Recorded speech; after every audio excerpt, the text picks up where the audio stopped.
ભારતીય બંધારણમાં પ્રસ્તાવનામાં સમાજવાદી શબ્દ કયા સુધારાથી ઉમેરવામાં આવ્યો છે?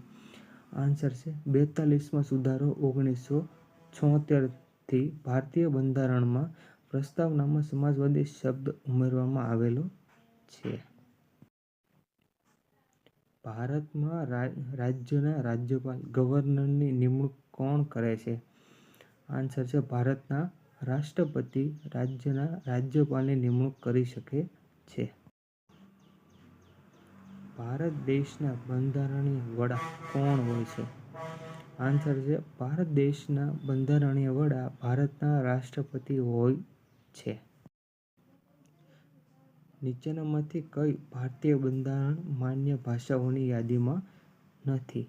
તો આન્સર છે રાજસ્થાની ભાષા ભારતીય બંધારણની માન્ય ભાષાઓની યાદીમાં આવેલી નથી.